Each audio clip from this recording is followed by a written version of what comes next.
everyone, it's Julia. I'm doing another pair of thrifted jeans. I'm just going to put a fun design on these. Went through my stencils and I found a couple face stencils. This one was a profile and the other one I found is a front facing. And then I just picked up some of my scraps that are more of the skin tone. And then someone sent me this wonderful 10-inch squares in this beautiful floral. I love the lavenders and the greens. And she also sent some blocks that are already complete. And I thought I would use some of these in my pants.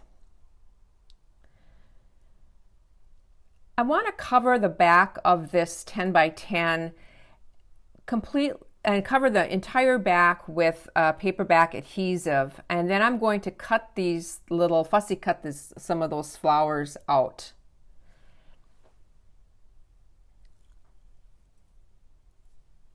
Just adding another little piece just in the corner here that didn't quite fit. I just use scraps of my paperback adhesive when I do this type of work, when I'm fussy cutting images out.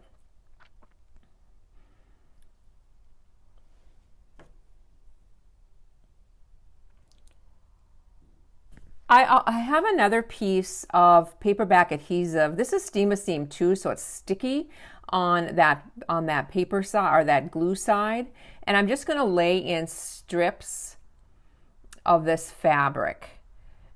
If you don't have the Steam-A-Seam 2 that has a tacky surface, you can also apply, I've done it many times, just applying Elmer's glue or like a school glue to that and you want to apply it to the adhesive side. So you're adding glue to glue, which is kind of confusing, but it makes more sense as you go along.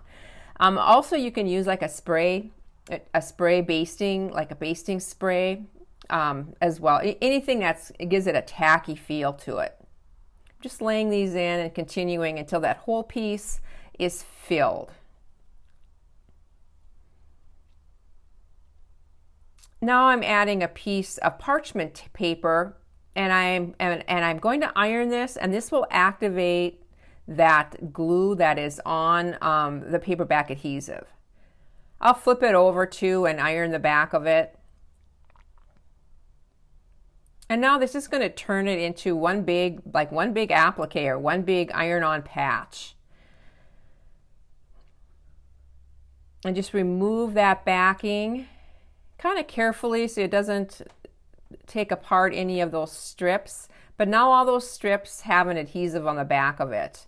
So I can lay it wherever I want and then iron it into place.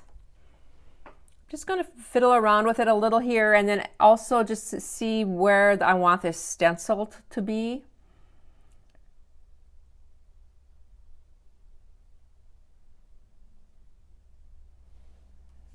Because I'm using Steam-A-Seam 2 here, I am using steam when I apply it to the project.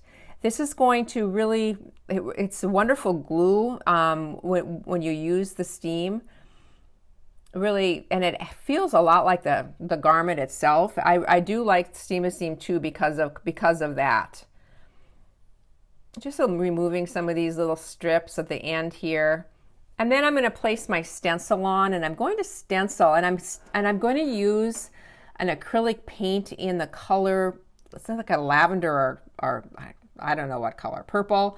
This is an old craft paint that I have, and I am not using any fabric medium at all with this, and I'm just going to apply it with a makeup sponge.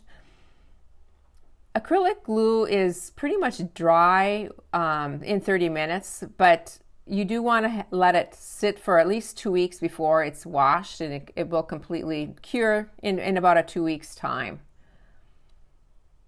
I'm just going around this profile with this purple paint.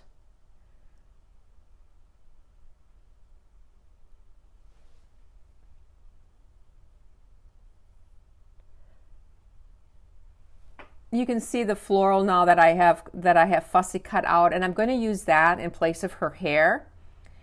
And I'm just going to add with a brush some more of this paint just to make that outline a little bit more pronounced. once that glue is dry, I'm going to press on that, iron on that floral design.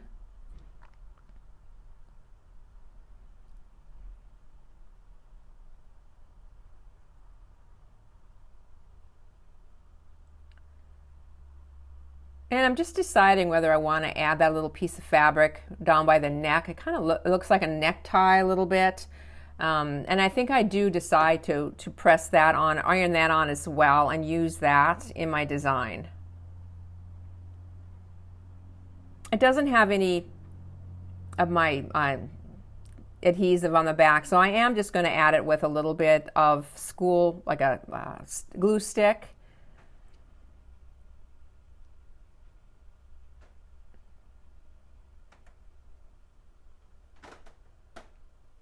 And now for the other pants leg, I am going to do another stencil. This one is a Donna Downey stencil, I believe, and it's a front-facing stencil. It's really cool looking. It has like I don't know, some numbers and some words on it. And I'm going to do very much the same thing with this one. I am going to use that purple paint, and then I am going to use some of the floral flowers for the hair.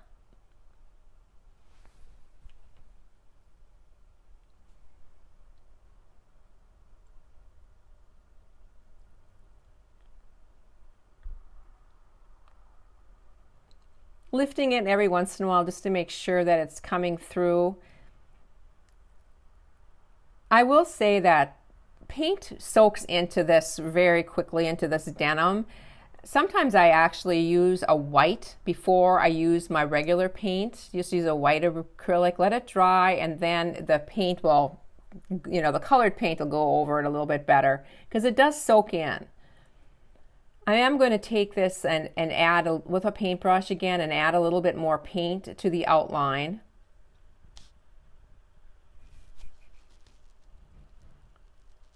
Just taking that paper away again from some of these florals and just kind of playing around with it and see what I like.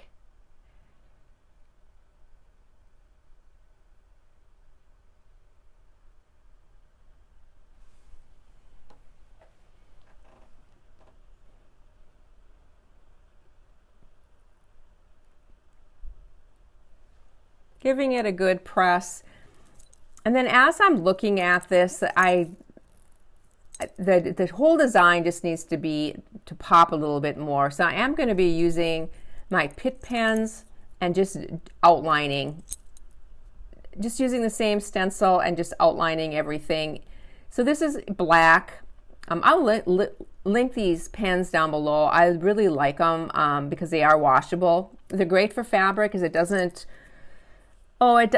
bleed as well as some other markers do. And I've got that all done. I just added one of those little patches to the corner or to the pocket. And I'm at my sewing machine now, and I'm going to stitch everything in place.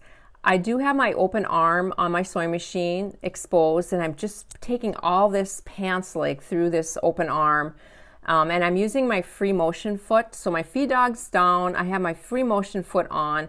I use the color black just because I used that marker that was also in black. And so I'm going to be thread doodling this. I do hit all the edges, but I do go around some of the leaves and add some detail to the flowers as I go. And I honestly just have fun doing this. It's really relaxing. Adding some stems or just little leaves where there maybe isn't a leaf, and just having, like I said, just doodling and just kind of being carefree with it. And you can see here too some of the doodles that I did on the flowers. Going over some of these leaves. You really have to let any kind of perfectionism, just throw that out the window when you're doing this, because you're not going to be right on the edge. I mean, it's just a wonky look. I put some of those patches or those underneath these holes, and I'm just kind of, again, with my free motion foot, trying not to get caught in all those denims, and then just going around this hole. A lot of denim frays there that I just trying to avoid. But this is one of those pre-made little patches, and that works so well for underneath. You can see it here, and I do want to just trim some of that extra away, so I'm just cutting some of that extra.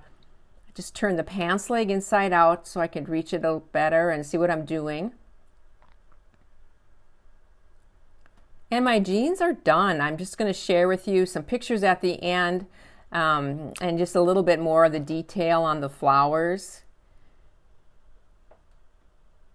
You can see that profile face really good close up.